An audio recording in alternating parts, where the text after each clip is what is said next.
The Lullen Top Show is brought to you by My Store app. Her store online. Cooker की अगली सीटी से पहले ना ये ढाबा ऑनलाइन कर देना है।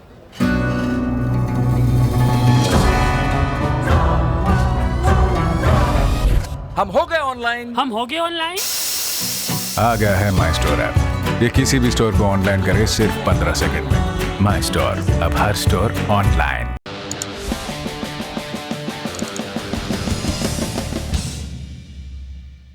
नमस्कार, सौरभ द्विवेदी नाम है हमारा और आप देखना शुरू कर चुके हैं लल्लन टॉप शो। वादे के मुताबिक आज का बुलेटिन भी बजट 2021-22 को समर्पित है।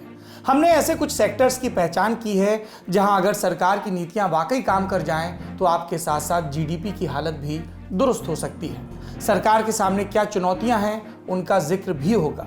संसद ने आज से काम करना शुरू कर दिया, नहीं मतलब काम तो पहले भी कर दिया था, पर आज से रेगुलर बहस वाला काम शुरू कर दिया। हम आपसे बताएंगे कि कौन किससे झगड़ा, किसने दिया कायदे का बयान। इसके अलावा देसी फाइटर जेट की नई प्रोडक्शन लाइन का उद्घाटन भी हुआ है, जो कि एक अच्छी खबर है। वहां की तस्वीरें भी देखेंगे, पर सबसे पहले दिन का वीडियो।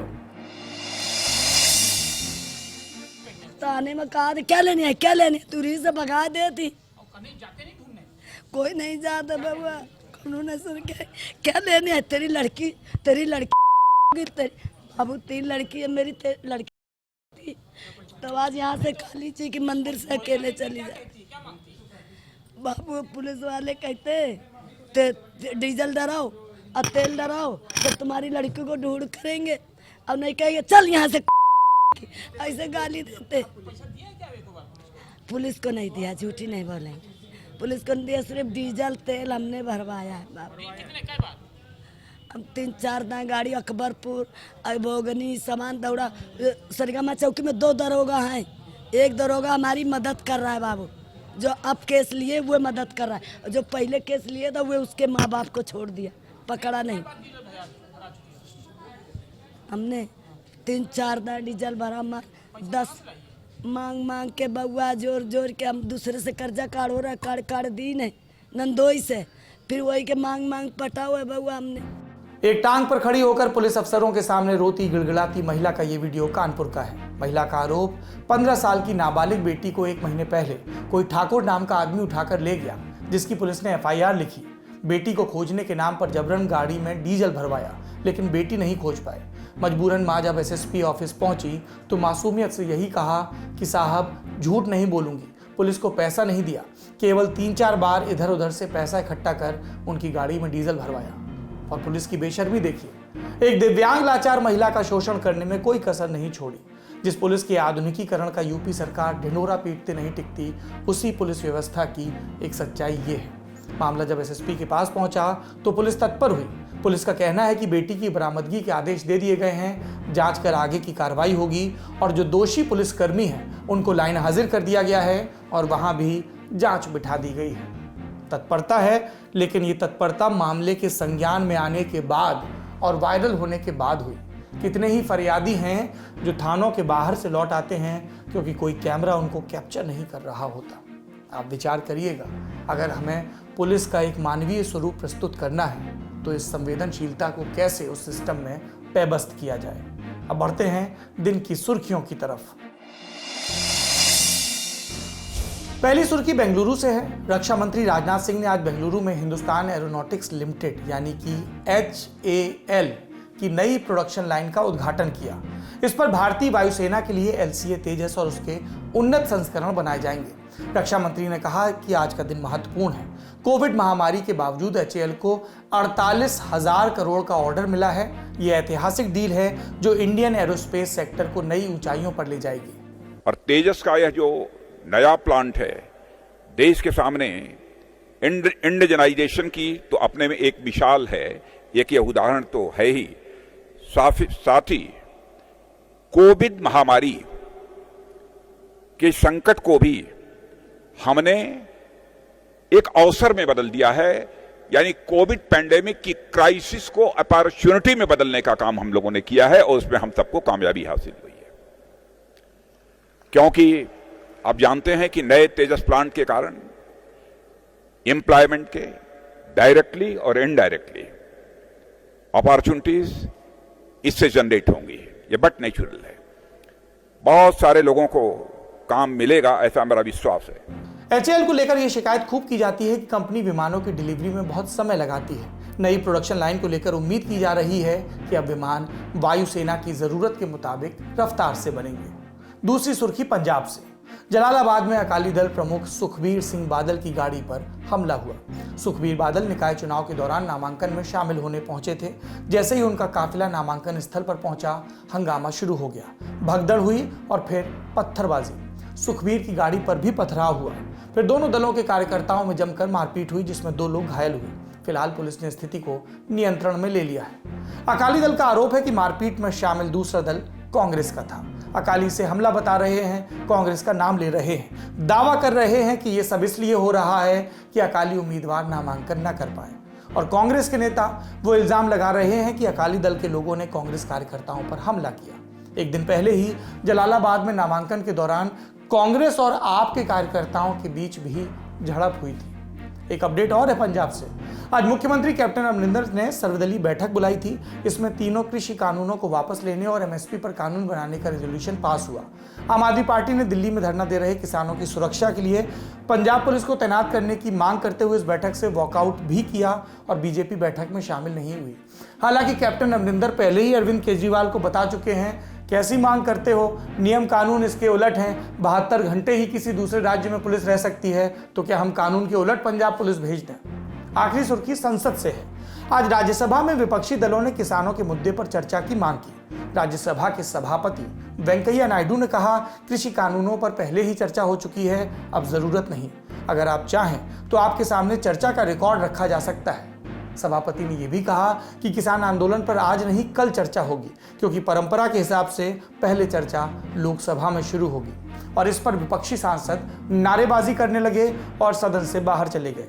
बाद में शून्यकाल के दौरान विपक्षी सांसद दोबारा सदन में आए और नारेबाजी करने लगे, जिसके बाद 10:30 बजे तक के लिए राज्यसभा की कार्यवाही स्थगित कर दी गई। कार्यवाही जब दोबारा शुरू हुई तो फिर से नारेबाजी हुई, जिसके बाद 11:30 और फिर 12:30 और फिर अगले दिन के लिए राज्यसभा की कार्यवाही स्थगित कर दी गई।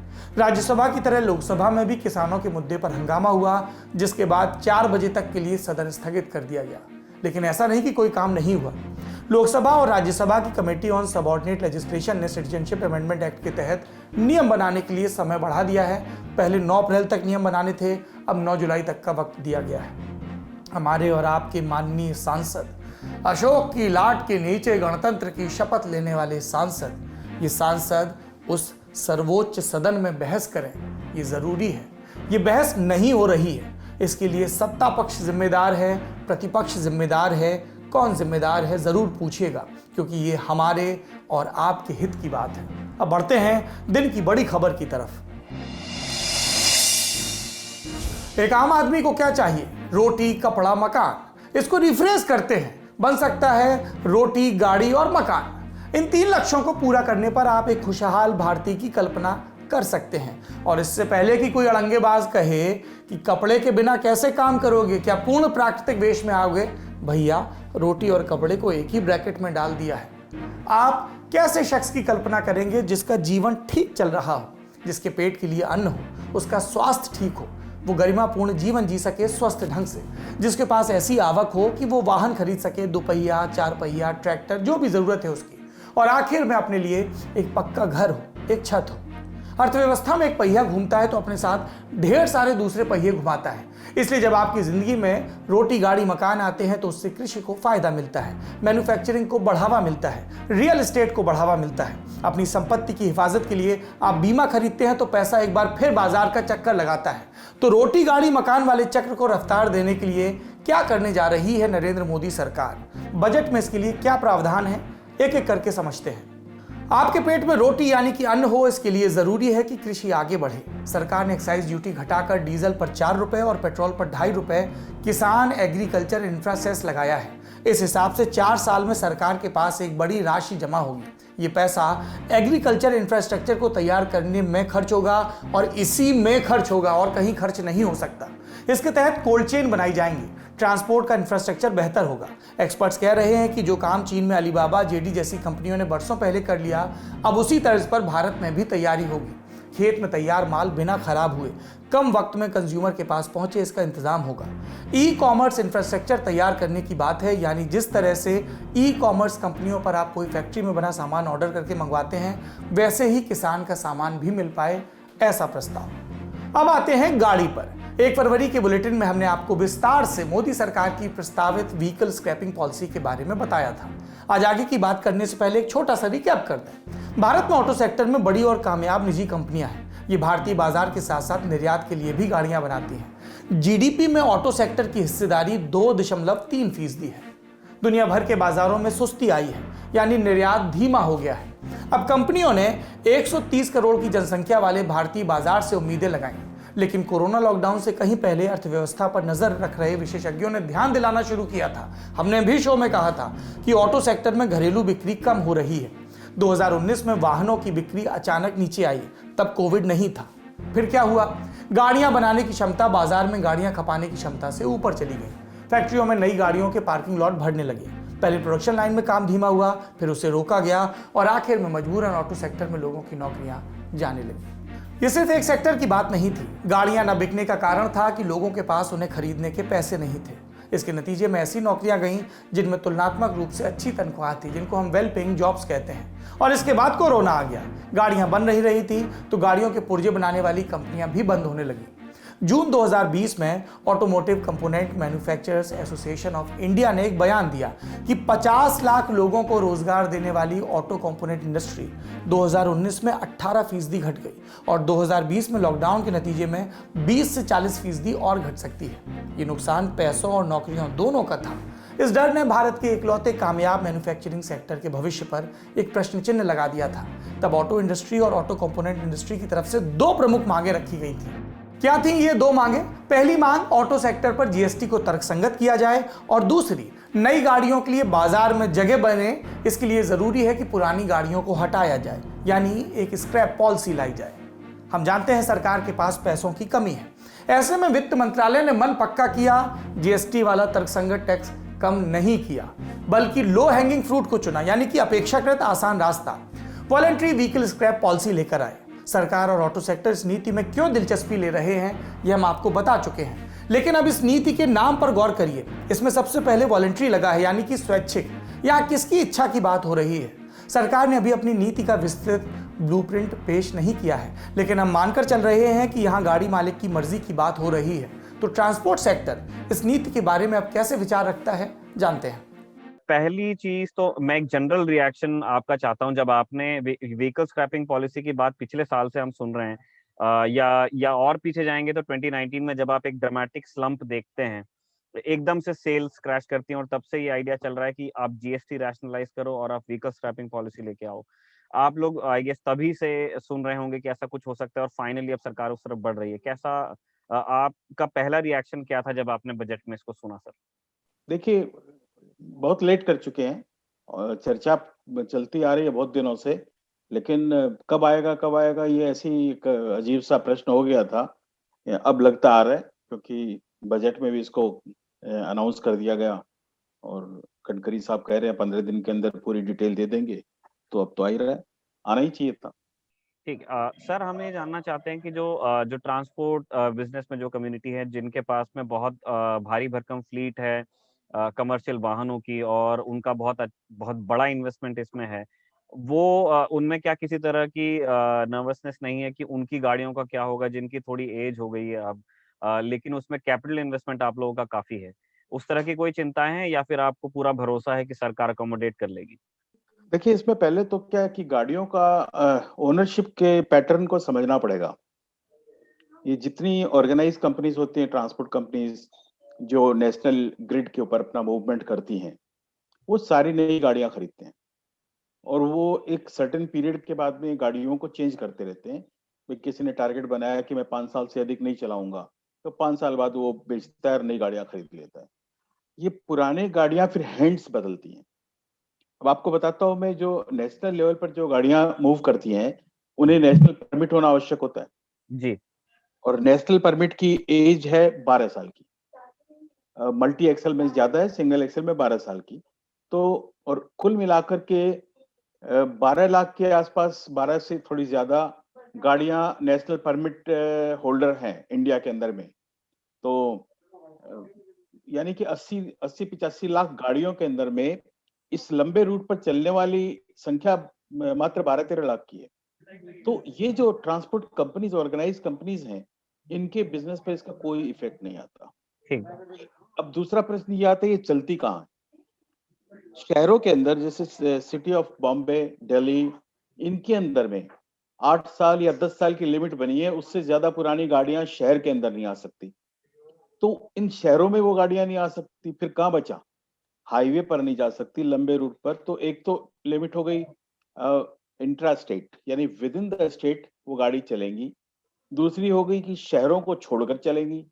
इसका मतलब ये हो गया कि जो मेनली एग्रीकल्चरल प्रोड्यूस है उसमें वो है, कंस्ट्रक्शन मटेरियल में है, या रेत वगैरह इस तरह के जो मटेरियल होते हैं उसके अंदर है, और वो जितनी पुरानी होती जाती है उसका जो ड्यूरेशन यानी जर्नी की लेंथ रिड्यूस होती जाती है। तो ये एक ऐसे लेवल पर जब पहुंच जाती है जहां पर वो गाड़ी का समझिए समापन समय पहले से तय हो गया, उस स्थान पर है, तो इससे किसी प्रकार का कोई रिएक्शन इंडस्ट्री में आना ऐसा संभावित नहीं।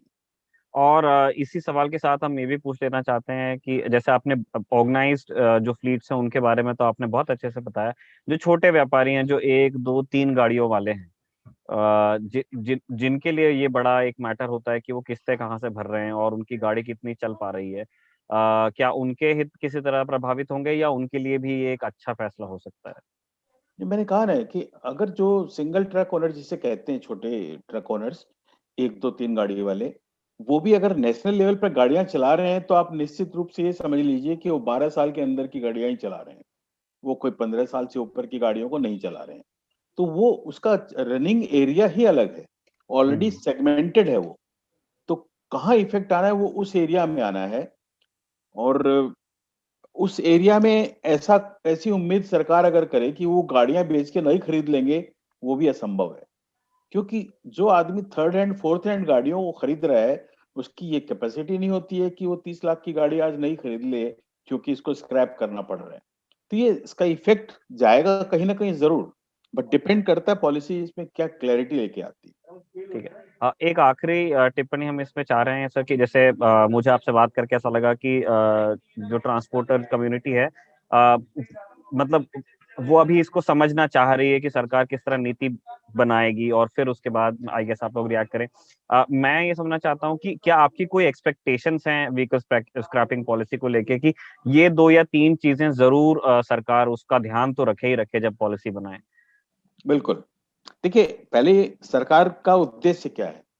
सरकार का उद्देश्य ये है कि वो ऐसी गाड़ियों को हटाना चाह रही हैं जो या तो फ्यूल बहुत ज्यादा खा रही हैं या पॉल्यूशन बहुत ज्यादा कर रही हैं। इस तरह की गाड़ियों को उनको हटाने की मंशा है। लेकिन जो इस तरह की गाड़ियों के भरोसे अपना जीवन चला रहे हैं, उनकी ऐसी मंशा नहीं है, क्योंकि उनका तो जीवन चल रहा है। तो उन्हें कोई ऐसा कारण होना चाहिए, एक इतना स्ट्रॉन्ग इंसेंटिव उनके लिए होना चाहिए कि उसे बेचने के बाद भी उन्हें ऐसा नहीं लगे कि हम लूटे लूटे हो गए। तो इसका तरीका क्या होगा? जो उनको जो इंसेंटिव्स के रूप में जो सरकार देने की बात करती है, मैं नई गाड़ी खरीदेंगे तो रजिस्ट्रेशन नहीं लगेगा, या रोड टैक्स है उसे डिस्काउंट देंगे या हटा देंगे।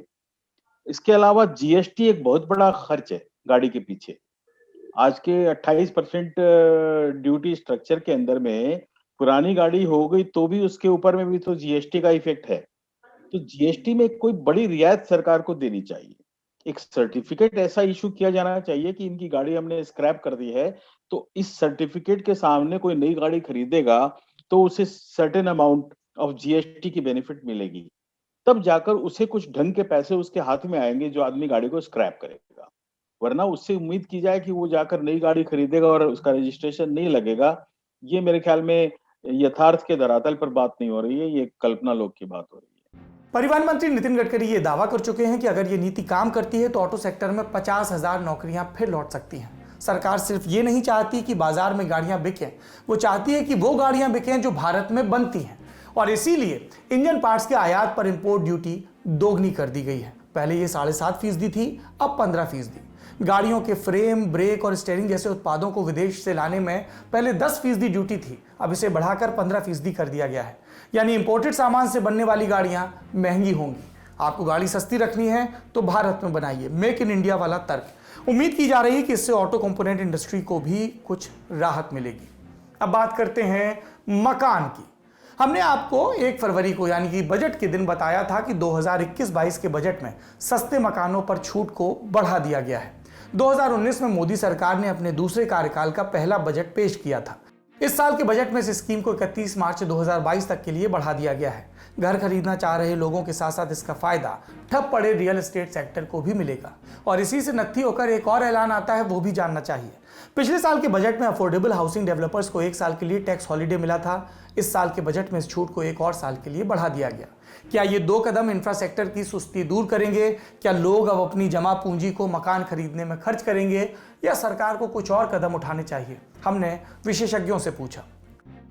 देखिए, इसको 2 तरीके से देखा जा सकता है। जो आपने पहले जो है इस पे आते हैं, हाउसिंग पे आते हैं। रियल एस्टेट के कई कंपोनेंट्स होते हैं, हाउसिंग उसका एक कंपोनेंट है। कमर्शियल रियल एस्टेट भी होता है, जैसा हम लोग जानते हैं। तो ये जो पॉलिसी लाई गई है, ये अफोर्डेबल हाउसिंग के लिए लाई गई है। मतलब जो सामान्य आय वर्ग के लोग जो उतने महंगे मकान, मतलब आप लग्जरी हाउसिंग जाके कोई 5-6 करोड़ रुपए का फ्लैट खरीदिएगा तो आपको ये नहीं मिलेगा। तो मेरे ख्याल से बेसिकली सरकार का जो आइडिया है, और ये सरकार ने बार बार कहा भी है कि वो लोग चाहते हैं कि इस देश में हर परिवार का अपना मकान हो। उस डायरेक्शन में ये मामला ले जा रहा है। और इसके पीछे समझ यही है कि मान लीजिए कि एक साधारण परिवार जो है 6-7 लाख रुपए, अगर 7.5 लाख रुपए साल में कमाता है, तो अगर 1.5 लाख रुपए उसकी इनकम टैक्स में जो टैक्सेबल इनकम है उससे डिडक्ट हो जाए तो उसको पैसे बचते हैं। मतलब आप लोन दे रहे हैं तो वो इफेक्टिवली आपको लोन कम देना पड़ जाता है अगर साल में 40-50 हजार रुपए की आपकी बचत हो जाती है तो। ऐसा नहीं है कि ये पहली बार किया गया है। अभी नॉन अफोर्डेबल हाउसिंग में भी हमारे देश में जो है करीब 3.5 लाख आप टैक्सेबल लिमिट से अपनी इनकम घटा सकते हैं। 2 लाख रुपए जो है वो जो सूद आप देते हैं उस पर आपको कटौती मिलती है। हालांकि धीरे धीरे वो कम होते जाता है जैसे जैसे आप पेमेंट करते जाते हैं। और 1.5 लाख रुपए 80C में भी जो है, जो आप LIC वगैरह भी खरीदते हैं, उसमें आप हाउसिंग लोन का प्रिंसिपल कंपोनेंट भी दिखा सकते हैं। जहां तक इसका सवाल है कि क्या सरकार को और बढ़ाना चाहिए, मेरे ख्याल से हमको ये समझने की जरूरत है कि चूंकि इकोनॉमी में कॉन्ट्रैक्शन हुआ है, चूंकि चाहे वो निजी व्यवसाय हो, चाहे सैलरीड क्लास हो, नौकरियां गई हैं कई सारे क्षेत्रों में, तो आखिर सरकार को अगर पैसा खर्च करना है तो उसको कहीं ना कहीं से टैक्स भी चाहिए। और इनकम टैक्स हमारे देश में जो है वो टैक्स कलेक्शन का एक बड़ा स्रोत है। तो मेरे ख्याल से इसको घटाने या नहीं घटाने के पीछे जो बड़ा कारण रहा होगा, और सिर्फ हाउसिंग की बात नहीं है, कहीं भी उस तरीके से डायरेक्ट टैक्स या इनडायरेक्ट टैक्स एग्जेम्पशंस आपको नहीं मिले, टैक्सेस कम नहीं किए गए हैं इस साल। उसका सबसे बड़ा कारण है कि एक्चुअली सरकार के पास जो है टैक्सेशन के एवेन्यूज लिमिटेड है इस बार, और मेरे ख्याल से बहुत स्कोप नहीं था इस बजट में कि टैक्सेस वगैरह कम किए जाए। दूसरा जो सवाल है, और मेरे ख्याल से वो जरा बड़ा सवाल है, कि ये सब चीजें जो हैं, ये जो 1 साल आपने बढ़ा दिया, लेकिन ये स्थिति 1 साल पहले भी थी, है ना। तो आप अगर घर खरीदे होते तो आपको मिलता ही। तो अब इस तरीके से देखिए कि पिछले साल जब हालात इतने बदतर नहीं थे, तब भी अगर लोगों ने मकान या घर नहीं खरीदा, तो इस साल जब एक्चुअली हालात बदतर हैं, जिनकी नौकरियां नहीं गई हैं, जिनकी आमदनी नहीं कटी है, उनके अंदर भी संशय जो है घर कर गया है। इसको हम लोग इकोनॉमिक्स में कहते हैं प्रिकॉशनरी मोटिव से सेविंग की जाए। लोगों को डर लगता है कि कहीं तबीयत खराब हो गई, कुछ हो गया, तो कुछ पैसा रखना चाहिए, सब पैसा भी इन्वेस्ट नहीं कर देना चाहिए। तो मुझे नहीं लगता है कि इससे कोई बहुत बड़ा जो है बूस्ट इकोनॉमी को मिलेगा, क्योंकि अगर पिछले साल इससे कोई बहुत बड़ा बूस्ट नहीं मिला तो इससे इस साल भी मुझे बहुत उम्मीद नहीं है। इसका मतलब ये नहीं है कि इन चीजों का महत्व नहीं है। अगर कोई साधारण परिवार जो है सस्ते दर की हाउसिंग खरीदना चाहता है, मकान खरीदना चाहता है, तो निश्चित तौर पे कुछ चीजों में जो सरकार को रियायत देनी चाहिए। और अल्टीमेटली वो पैसा जो है आप अमेरिका जाके तो खर्च कर नहीं रहे हैं, आप यहीं जो है आप सीमेंट खरीदिएगा, सरिया खरीदिएगा, मजदूरों को पैसा दीजिएगा, मिस्त्री को पैसा दीजिएगा, तो पैसा अर्थव्यवस्था में जाता है, वो अच्छा ही है। तो मेरे ख्याल से इसको स्पिरिट में देखने की जरूरत है। जहां तक इंफ्रास्ट्रक्चर की बात आपने की, उसमें जो बड़ी पॉलिसी एक आई है, जैसे मैंने कहा कि 2 बड़ी पॉलिसीज आई है। पहला जो मैंने DFI की बात की कि आप लॉन्ग टर्म लेंडिंग के लिए एक संस्था इस देश में शुरू कर रहे हैं। ये प्रयोग भारत जो है वो अपने प्री रिफॉर्म एरा में कर चुका है। 1950, 60, 70 में जो है DFI थे हमारे देश में। बहुत ये सक्सेसफुल नहीं हुआ, इसलिए इसको धीरे धीरे डिसकंटिन्यू कर दिया गया। जो ICICI हम आज देखते हैं, या IDFC हम लोग देखते हैं, IFCI का नाम आपने सुना होगा, ये सब शुरू में जो है DFIs थे, इनको धीरे धीरे बदल के बैंक बना दिया गया। तो वो एक चीज है।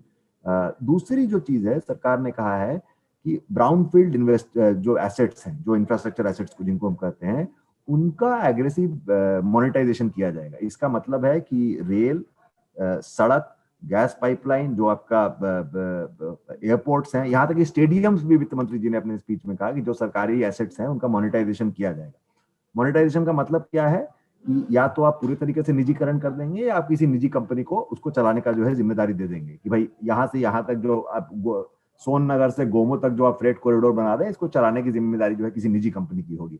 अगर दरभंगा में जैसे आपने एयरपोर्ट खोला, कल लो कि आप कोई और एयरपोर्ट खोल रहे हैं या दरभंगा का जो एयरपोर्ट है उसको आप किसी निजी कंपनी को सौंप देंगे। ये लॉजिक दिया जा सकता है कि ऐसा करने से जो है और निजी कंपनियां इंफ्रास्ट्रक्चर में आना चाहेंगी। मेरे ख्याल से हमको देखना पड़ेगा कितना होता है कि नहीं होता है, लेकिन इसका एक फ्लिप साइड भी है। इसका जो एक चीज हो सकती है कि हम सब लोग जानते हैं, और बहुत दिन दिल्ली एयरपोर्ट को लेकर के भी ये बहस हुई कि निजी कंपनियां जब आती हैं तो बेशक सुविधा बढ़ती है। मेरे ख्याल से मतलब आमतौर पर हमारा जो सरकारी तंत्र का अनुभव रहा है इस देश में कि सरकारी कंपनी जब चलाती है कोई भी फैसिलिटी तो सुविधा उतनी अच्छी नहीं होती जितनी निजी कंपनी होती है।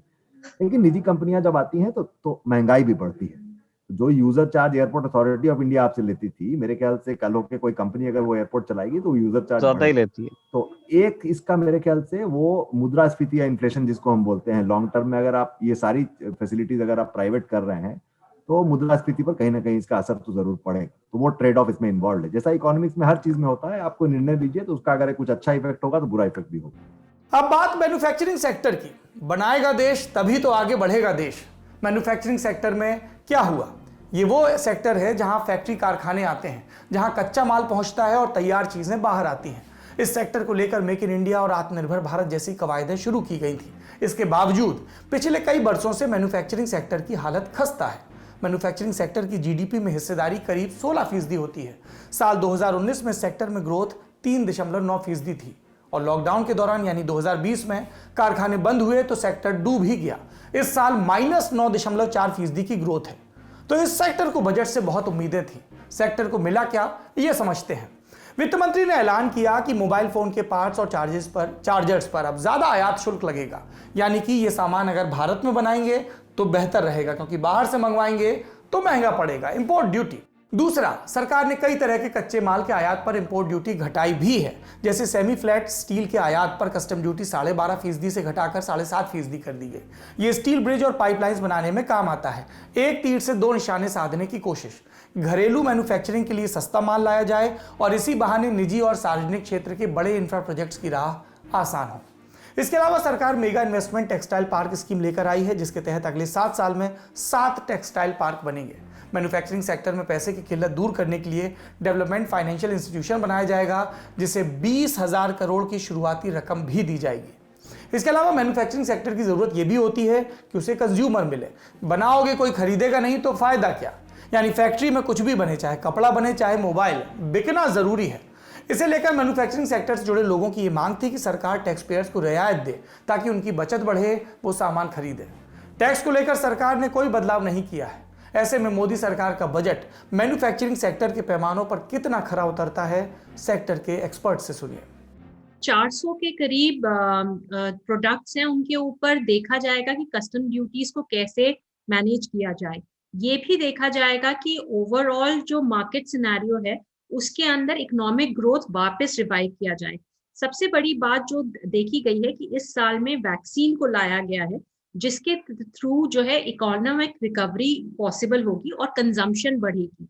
कोशिश ये भी की गई है कि इंफ्रास्ट्रक्चर को ऐसे डेवलप किया जाए, चाहे वो ईस्ट और वेस्ट कॉरिडोर हो, जिसमें जो ओवरऑल लॉजिस्टिक कॉस्ट है वो एक मैन्युफैक्चरिंग यूनिट की कम हो। ये भी कोशिश की गई है कि जो कंप्लायंसेस हैं, जैसे हमने कहा डीक्रिमिनलाइजेशन ऑफ कॉर्पोरेट लॉज हैं, या एमएसएमईज को कम दरों पे टैक्स देना हो, चाहे वो ईज ऑफ डूइंग बिजनेस में रेगुलेटरी कंप्लायंसेस को मीट करना हो, जिसके अंदर इंडिया का रैंक 63rd आया है, और कुछ बुनियादी जरूरतें जैसे इलेक्ट्रिसिटी है, आपकी वाटर सप्लाई है, इन सप्लाईज को ज्यादा आसानी से अवेलेबल कराना हो। इन पे ठोस कदम उठाए गए हैं जो एक मैन्युफैक्चरिंग सेक्टर को मदद करेंगे आगे चल करके। कोशिश ये भी की गई है कि कस्टम ड्यूटीज को रिव्यू किया जाए और कुछ आइटम्स में बढ़ा भी दिया गया है, ताकि जो इंडिजिनस इंडस्ट्री है उसे बूस्ट मिल सके या वहां पे ग्रोथ हो सके। ये दो तरीके हैं। आमतौर पर बजट की ज्यादा चर्चा होती है, लेकिन बजट के 2 दिन पहले शुक्रवार को इकोनॉमिक सर्वे जो देश के चीफ इकोनॉमिक एडवाइजर हैं सुब्रमण्यम जी, उन्होंने पार्लियामेंट में इसको प्रस्तुत किया गया, उसके बाद उन्होंने उस पर बातचीत की। तो उसमें एक सेक्शन है जिसमें उन्होंने कहा है कि अभी कुछ दिन पहले जब IMF के आंकड़े आए थे पिछले साल, तो बहुत चर्चा हुई थी कि बांग्लादेश की पर कैपिटा इनकम जो है वो इंडिया से बढ़ गई है ना, एक साल के लिए वो बढ़ गई थी। हालांकि बाद में हम धीरे धीरे एक ही हो जाएंगे क्योंकि हमारे यहाँ कॉन्ट्रैक्शन ज्यादा हुआ था। लेकिन इकोनॉमिक सर्वे ने ये डिस्कस किया कि बांग्लादेश का जो पर कैपिटा इनकम बढ़ा है उसमें उनके एक्सपोर्ट ग्रोथ का बहुत बड़ा रोल है। तो वो बांग्लादेश का एक्सपोर्ट क्यों बढ़ रहा है जब इंडिया अपना एक्सपोर्ट नहीं बढ़ा पा रहा है? और हमारा सर्विस सेक्टर एक्सपोर्ट है, IT कंपनियां वगैरह जो हैं, तो आप जब यहाँ से सर्विस देते हैं विप्रो या TCS, तो वो एक्सपोर्ट में गिना जाता है क्योंकि पेमेंट तो आपको अमेरिका से आ रही है। लेकिन मैन्युफैक्चरिंग एक्सपोर्ट्स हमारे नहीं है, जैसा कि आपने कहा। तो इकोनॉमिक सर्वे कहता है कि उसका कारण ये है कि बांग्लादेश जो चीजें एक्सपोर्ट करता है बाकी देशों को, वो उन चीजों का जो है निर्यात करता है जिसमें इकोनॉमिक्स में हम कहते हैं उसको कंपैरेटिव एडवांटेज है। मतलब आप और मैं अगर बैठे हैं, मैं अगर अखबार में लिखता हूं और आप अगर डिजिटल न्यूज रूम में वीडियो के क्षेत्र में काम करते हैं, तो आप डिजिटल वीडियो के क्षेत्र में हमेशा मुझसे अच्छा काम करेंगे और मैं अखबार में आपसे हमेशा सबसे अच्छा काम करूंगा। तो आपको अगर एक्सपोर्ट करना है तो आप डिजिटल वीडियो ही एक्सपोर्ट कीजिएगा, और मुझे अगर एक्सपोर्ट करना है तो मुझे जो है मैंने अपने आर्टिकल्स एक्सपोर्ट करने चाहिए। बांग्लादेश वो काम कर रहा है, जो चीजें वो एक्सपोर्ट करता है उसमें कपड़े हैं, जूते हैं, लेदर का सामान है, इन सब चीजें हैं जो बेसिकली लेबर इंटेंसिव चीजें होती हैं। हम विकसित देश नहीं है, हमारे देश में जो संसाधन बहुतायत में है वो लेबर है। हमारे यहाँ जो मजदूरी है वो अमेरिका से, इंग्लैंड से, यूरोपियन देशों से बहुत कम है। बांग्लादेश उन चीजों को एक्सपोर्ट करता है। लेकिन सर्वे कहता है हमारे देश के बारे में कि हम एक्चुअली कैपिटल इंटेंसिव चीजें एक्सपोर्ट करते हैं। तो कैपिटल इंटेंसिव चीजें अगर हम एक्सपोर्ट करेंगे जिसमें हमारा कंपैरेटिव एडवांटेज नहीं है, तो निश्चित तौर पे हमको एक्सपोर्ट में सफलता भी नहीं मिलेगी। तो अगर मीडियम टू लॉन्ग टर्म में आने वाले 5, 10, 20 वर्षों में अगर हमको अपने एक्सपोर्ट को बढ़ाना है, तो कहीं ना कहीं हमारा जो एक्सपोर्ट बास्केट है उसको हमको वापस से हमारे कंपैरेटिव एडवांटेज के इर्द गिर्द लाने की भी आवश्यकता है। बजट में और उसके पहले ही असल में सरकार ने ये कहा था, जो प्रोडक्शन लिंक्ड इंसेंटिव स्कीम तैयार की गई है 13 सेक्टर्स में जो है ये किया जा रहा है। तो मोबाइल फोन वगैरह पे काफी फोकस है। लेकिन मेरे ख्याल से अगर भारत को एक्सपोर्ट लेड मैन्युफैक्चरिंग की तरफ बढ़ना है, तो कहीं ना कहीं सर्वे ने जिस बात के ऊपर हमारा ध्यान रेखांकित किया है कि जो लेबर इंटेंसिव चीजें हैं उसके बारे में हमको समझदारी बनानी पड़ेगी। हमको लेदर एक्सपोर्ट्स करने हैं, हमको कपड़ों का जो है ये निर्यात करना है, हमको और जो है लेबर इंटेंसिव चीजों का निर्यात करना है। और इसमें जो समस्या है कि ये सब चीजें एक साल में नहीं की जा सकती हैं, इन चीजों में समय लगता है। हमारे देश में 1991 में जब रिफॉर्म हुए तो उन रिफॉर्म्स की वजह से बहुत कुछ अच्छा हुआ है हमारे देश में। लेकिन कहीं ना कहीं एक समझदारी भी जो पॉलिसी मेकर्स हैं, जो लोग नीति बनाते हैं, उनके अंदर घर कर गई थी कि अब सब कुछ बाजार के सहारे ही चलेगा। वैसा नहीं होता है। अगर आप दुनिया का जो है आर्थिक इतिहास उठा करके देखेंगे तो जो देश जिन्होंने बहुत सफलता पाई है, कोरिया हो गया या जापान हो गया या चीन हो गया, इन सब जगहों पर जो स्टेट है उसका एक बहुत इंपॉर्टेंट रोल रहा है पॉलिसी शेप करने में। तो मेरे ख्याल से कहीं ना कहीं हमको एक इंडस्ट्रियल पॉलिसी की तरफ जाना पड़ेगा। खेती को लेकर के भी आज इतनी बहस हो रही है हमारे देश में, इतना प्रोटेस्ट हो रहा है। हमारे देश में आज भी 40% से ज्यादा लोग जो है वो खेती पर निर्भर है। हमारे देश में कोई राष्ट्रीय कृषि नीति नहीं है। तो मेरे ख्याल से अगर ये करना है तो हमको एक पूरी नीति बना करके फिर इस बारे में विचार करना चाहिए। आज हम 2 SEZ यहाँ बना लेंगे, कल हम 2 टेक्सटाइल पार्क वहां बना लेंगे, ऐसे नहीं होगा। एडोकिज्म से काम नहीं चलेगा। ये मेरे ख्याल से बहुत जरूरी है अगर हमारे देश में हमको पर कैपिटा इनकम बढ़ानी है तो। लेकिन बजट से इन सब चीजों की उम्मीद करना जो है मेरे ख्याल से वो थोड़ा ज्यादा है, थोड़ा अतिशोक्ति है। हमको जो है एक नीति के दिशा में जाना चाहिए और उसी नीति के सहारे हमको जो है लॉन्ग टर्म इन्वेस्टमेंट करना चाहिए। अगर हम सही में मान लीजिए कि हम डाउन जैकेट्स बनाना चाहते हैं या हम बेहतरीन टी-शर्ट्स बनाना चाहते हैं, तो भाई बिहार में, उत्तर प्रदेश में लोगों को सिखाना पड़ेगा, उस तरीके से पॉलिटेक्निक में ट्रेनिंग देनी पड़ेगी। खाली सोल्डिंग आयरन लेके आप लोगों को नहीं सिखा सकते हैं। तो उसके लिए एक बड़ी नीति की जरूरत है। बजट से मुझे नहीं लगता है कि इन सब चीजों का हल निकाला जा सकता है। और आखिर में बात बीमा की, जिसे गेम चेंजर बताया जा रहा है, इंश्योरेंस सेक्टर। सरकार चाहती है कि आप इंश्योरेंस करवाएं और ये इंतजाम कर रही है कि इसमें ज्यादा से ज्यादा विदेशी कंपनियां आए। क्यों ऐसा कर रही है सरकार, ये समझते हैं। बीजेपी सरकार की आर्थिक नीतियों को लेकर लगातार ये आलोचना होती है कि ये निजीकरण को बढ़ावा देती है। विरोधी कहते हैं बीजेपी सरकार सारी सरकारी कंपनियों को बेचना चाहती है, या दूसरा आरोप ये लगता है कि जनता का पैसा प्राइवेट कंपनियों को देना चाहती है। अब इस मामले में कांग्रेस वाली यूपीए सरकार और हाल की बीजेपी सरकार में कितना फर्क है, एक उदाहरण से समझते हैं। 2008 में मनमोहन सिंह सरकार संसद में बिल लेकर आई जिसका लेफ्ट पार्टियों ने विरोध किया। तब सीपीएम के सीताराम येचुरी ने कहा था कि सरकार आम आदमी की बचत के पैसे से विदेशी कंपनियों को बेल आउट पैकेज देना चाहती है, ये क्रिमिनल एक्ट है। तब माहौल ये बन गया था कि वाकई यूपीए सरकार धोखे से जनता का पैसा निकालकर कंपनियों को फायदा देना चाहती है। कांग्रेस के पास बहुमत नहीं था, इसलिए बिल तब पास नहीं हुआ। ये बिल था क्या? इंश्योरेंस कंपनियों में एफडीआई यानी फॉरेन डायरेक्ट इन्वेस्टमेंट को 26% से बढ़ाकर 49% करना। कांग्रेस खूब समझाती रही इससे देश के लोगों का भला होगा, एलआईसी का एकाधिकार खत्म होगा। लेफ्ट पार्टियां कहती रहीं कल को कोई विदेशी कंपनी लोगों का पैसा लेकर भाग जाए तो क्या होगा। फिर आती है 2 यूपीए के शासनकालों के बाद मोदी सरकार, और 2015 में मोदी सरकार एक झटके में ऑर्डिनेंस लाकर, अध्यादेश लाकर इंश्योरेंस सेक्टर में एफडीआई को बढ़ाकर 49% कर देती है। और अब बजट में वित्त मंत्री ने ऐलान किया है कि इंश्योरेंस सेक्टर में 49 नहीं 74% एफडीआई को अनुमति देंगे। वैसे 2 दशक पहले जब इंद्र कुमार गुजराल देश के प्रधानमंत्री थे तब बीजेपी इंश्योरेंस सेक्टर में 20% एफडीआई लाने का भी विरोध कर रही थी। तो दर्शक समझें कि नीति बनाने वाली सरकार और आलोचना करता फिर रहा विपक्ष एक ही थैली के चट्टे बट्टे हैं। कौन कुर्सी पर बैठा है इससे तय होता है नेतागिरी में कोई किसी से कम नहीं।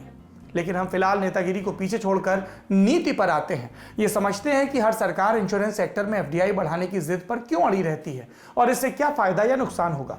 अभी इंश्योरेंस कंपनियों में 49% एफडीआई है, जिसका मतलब है कि भारत में किसी भी इंश्योरेंस कंपनी का मालिकाना हक विदेशी कंपनियों के पास नहीं हो सकता।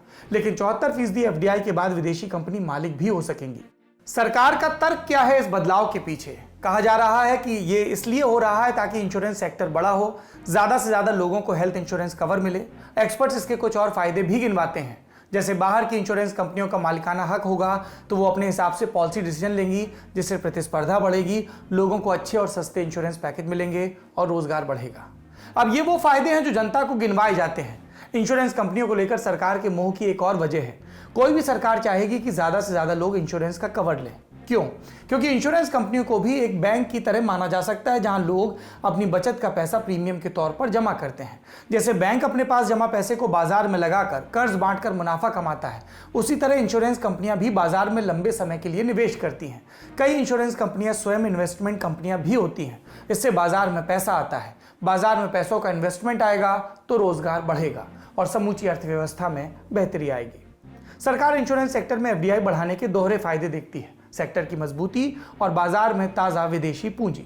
सरकार की उम्मीदों के मूल में एक तथ्य है, भारत में इंश्योरेंस का पेनिट्रेशन प्रीमियम के हिसाब से जीडीपी के 4% से भी कम है। माने अगर देश में 100 रुपए हैं तो बीमा पर 4 रुपए से भी कम खर्च हो रहे हैं।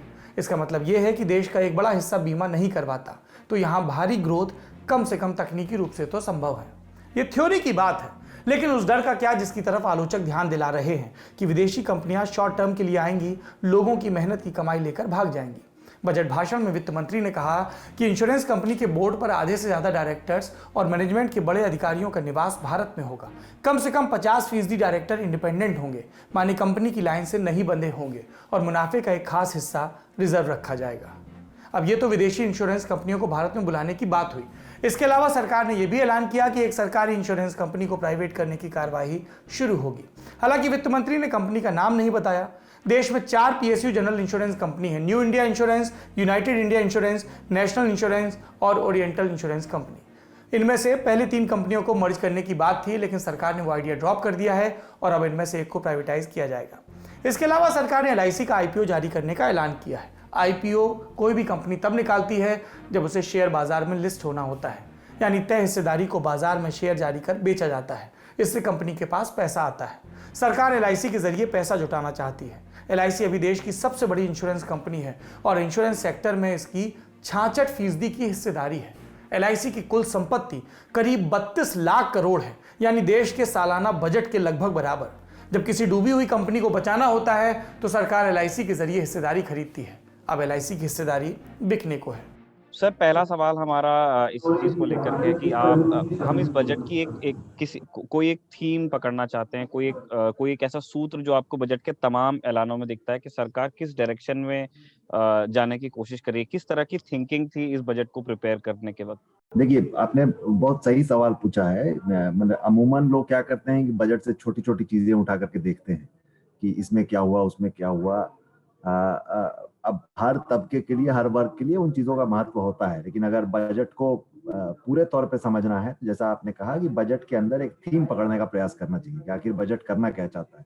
क्योंकि सरकार जब बजट बनाती है तो वो पूरा बजट एक साथ बनाती है। बजट की क्या थीम है और वो कितनी सही है या कितनी गलत है, उसको समझने से पहले हमको ये ध्यान में रखना चाहिए कि बजट का परिप्रेक्ष्य क्या है। आखिर मतलब जैसे इस साल जब 1 फरवरी 2021 को वित्त मंत्री जी ने बजट प्रेजेंट किया, तो ये बजट जो है इस देश के तमाम सारे बजटों से अलग था। वित्त मंत्री जी ने जब अपना भाषण शुरू भी किया तो उन्होंने कहा कि ऐसा बजट हमारे देश में पहले कभी जो है प्रस्तुत नहीं किया गया, क्योंकि हमारे देश में जो 2020-21 में जो जीडीपी ग्रोथ है वो खुद सरकारी आंकड़े अब अनुमान लगा रहे हैं कि 7.7% वो घट जाएगी। मतलब अमूमन जीडीपी हमारी बढ़ती है साल दर साल, लेकिन इस बार हमारी जीडीपी घट रही है। तो जो है ये बजट इसका जो बैकग्राउंड है वो इकोनॉमिक कॉन्ट्रैक्शन का बैकग्राउंड है। एक्चुअली हमारे देश में जो लोग पैसा कमाते थे, जितनी आमदनी होती थी, वो आमदनी कम गई है। तो ऐसे में बजट से जो सबसे बड़ी अपेक्षा थी और जो मतलब इकोनॉमिक्स का, अर्थशास्त्र का जो मूल सिद्धांत है वो ये है कि सरकार जब पैसा खर्च करती है, तो सरकार जब 1 रुपया खर्च करती है तो उससे कहीं ज्यादा जो है वो अर्थव्यवस्था में आमदनी होती है। ये जॉन मेनार्ड केन्स थे, उनको 20वीं सदी के सबसे बड़े अर्थशास्त्रियों में गिना जाता है। जब 1929 में अमेरिका में मंदी आई, उसके बाद धीरे धीरे पूरी दुनिया में फैली, उसके बाद उन्होंने सिद्धांत दिया था कि सरकार अगर पैसा खर्चा करती है तो उसको अंग्रेजी में हम फिस्कल बूस्ट बोलते हैं। तो सब लोगों को अपेक्षा यही थी कि बजट जो है वो एक फिस्कल बूस्ट इस इकोनॉमी को देगा। उस लिहाज से अगर देखें तो हालांकि वित्त मंत्री जी ने कहा है बजट में कि जो फिस्कल डेफिसिट है, जो राजकोषीय घाटा हम जिसको बोलते हैं, वो 2020-21 में जो साल अभी चल रहा है, जो वित्त वर्ष, उसमें 9.5% हो गया है और अगले साल भी ये 6.8% रहेगा। और ये राजकोषीय घाटा जो है 2025 तक जाकर के अब 4.5% पे वापस आएगा। तो पिछले साल ये 3.5% जो है अनुमान लगाया गया था। उस हिसाब से अगर देखें तो लगेगा कि इस बजट में जो है एक बड़ा फिस्कल बूस्ट इकोनॉमी को दिया गया है। लेकिन इस साल ऑलरेडी जो पैसे खर्च हो चुके हैं, अगर उस खर्चे को आप देखें और अगले साल का जो खर्च है उसको अगर आप देखें, तो उसमें कोई बड़ी बढ़ोतरी नहीं हुई है। जैसे हर साल जो है हम लोग जो बजट में जो स्टैटिस्टिक्स होते हैं, जो आंकड़े होते हैं, उनको अगर अगले साल से कंपेयर करना है तो मुद्रास्फीति का भी हमको अनुमान लगाना पड़ता है। तो इस साल सरकार जो पैसा खर्च कर चुकी है और अगले साल सरकार जो कह रही है कि जो पैसा वो खर्च करेगी, उसमें जो बढ़ोतरी है वो दरअसल मुद्रास्फीति से भी कम है। तो सबसे बड़ी बात जो मैंने आज अपने लेख में लिखा भी है कि ये जो बजट है वो कम से कम अगले साल के लिए जो है अर्थव्यवस्था को कोई फिस्कल स्टिमुलस जो है नहीं दे रहा है। तो जो मांग के लिहाजे जो अपेक्षा थी, जो डिमांड साइड स्टिमुलस का जो एक्सपेक्टेशन था, वो ये बजट पूरा नहीं कर पाया है। इसका मतलब क्या ये है कि इस बजट में कुछ भी नहीं है? बिल्कुल नहीं। सरकार की जो इकोनॉमिक फिलॉसफी है, सरकार का जो अर्थव्यवस्था को लेकर के जो उनका दर्शन रहा है, जो पैंडेमिक के पहले भी था और मेरे ख्याल से आगे भी कंटिन्यू करेगा, उनका मानना है कि अर्थव्यवस्था में अगर विकास हमको बढ़ाना है तो बेसिकली जिसको हम इकोनॉमिक्स में सप्लाई साइड कहते हैं, कि अर्थव्यवस्था में और लोग आकर के, एनिमल स्पिरिट जिसको कहते हैं, कि जो है निजी पूंजी आए, जो बिजनेसमैन आए, वो आके और पैसा खर्चा करें, ये बजट प्रयास करता है कि उस दिशा में प्रयास किया जाए। सरकार ने कहा है कि इंफ्रास्ट्रक्चर के लिए जो है, जो हमारे रोड हैं, ब्रिज हैं, पुल हैं, इन सब चीजों के लिए एक डेवलपमेंट फाइनेंशियल इंस्टीट्यूशन बनाया जाएगा। आमतौर पर जैसे मान लीजिए कि आप मेट्रो रेल बनाना चाहते हैं, तो दिल्ली मेट्रो अभी भी जो चल रही है, लोग कहते हैं कि उसकी अभी भी उसकी पूरी लागत जो है पूरी नहीं हुई है। इन चीजों के लिए बैंक से लोन लेना जरा मुश्किल होता है, क्योंकि बैंक में अमूमन जो लोग पैसा जमा करते हैं या तो जो है चालू खाता होता है, या बहुत हुआ तो 5-6 साल के लोगों ने फिक्स डिपॉजिट कर दी। तो बैंकों के पास जो पैसा है वो जमा शॉर्ट टर्म के लिए होता है, जबकि ऐसे प्रोजेक्ट्स के लिए आपको जो है लेंडिंग जो है वो लॉन्ग टर्म करनी पड़ती है। उसके मद्देनजर सरकार ने कहा है कि हम DFI बनाएंगे। इंफ्रास्ट्रक्चर के क्षेत्र में भी विदेशी पूंजी के लिए जो है आने का रास्ता बढ़ाया गया है। तो इन सब चीजों को देख करके लगता है कि बेसिक जो इस बजट की जो इकोनॉमिक फिलॉसफी है, जो इसका बेसिक सूत्र है, वो ये है कि अर्थव्यवस्था में बजट के पहले सरकार ने जो है कृषि में सुधार किए, उन्होंने लेबर लॉज में सुधार किए। अब हमको इंश्योरेंस, बैंकिंग, इंफ्रास्ट्रक्चर जैसे सेक्टर्स में सुधार दिख रहे हैं, लिबरलाइजेशन दिख रहे हैं। तो मुझे जो लगता है कि सरकार ये समझती है कि ये सप्लाई साइड रेस्ट्रिक्शंस होते हैं, इनको हटाने से जो है कि हमारे देश में ग्रोथ बढ़ेगी। अब इसको लेके बहस हो सकती है, मेरा मानना है कि इससे ग्रोथ नहीं बढ़ेगी, लेकिन सरकार का यही मानना है। इसी के साथ आज के दिन की बड़ी खबर को विराम देते हैं, लेकिन चलने से पहले बात सकारात्मकता की। ये वीडियो देखिए।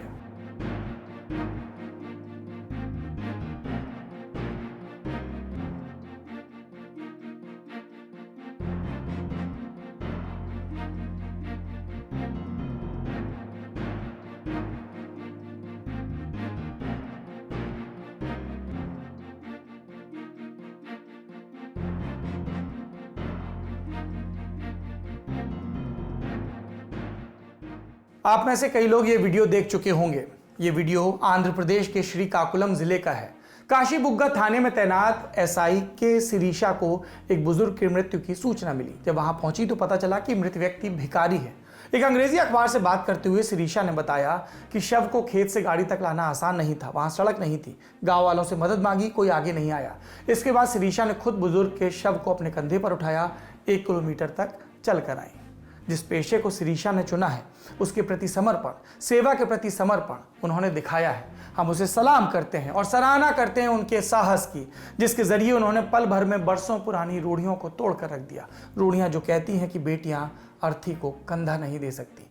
ऐसी ही रूढ़ियों को तोड़ने वाली कहानियों को इकट्ठा करने के मकसद से लल्लन टॉप एक और पेशकश लेकर आया है, the ordinary show. Ordinary show आप ऑर्डिनरी के यूट्यूब चैनल और फेसबुक पेज पर देख सकते हैं रोज रात 9 बजे। आज के शो में इतना ही। अपना और अपनों का ख्याल रखिए। उम्मीद है कल फिर आपसे मुलाकात होगी। शुक्रिया, शुभ रात्रि। न्यूज रूम में ही हमने अपने साथियों से एक कैजुअल बातचीत की। कुछ साल पहले पिता बने हमारे 2 साथियों ने बताया कि कभी लक्ष्मी के नाम पर तो कभी देवी के नाम पर लड़की होने की हिंट दी जाती है अल्ट्रासाउंड के बाद, और अगर वो दूसरी बेटी है यानी पहले भी बेटी हो चुकी है कपल को, तो रेडियोलॉजिस्ट इशारों में ये बताते दिखते हैं कि अबॉर्शन के लिए उन्हें कहां जाना है।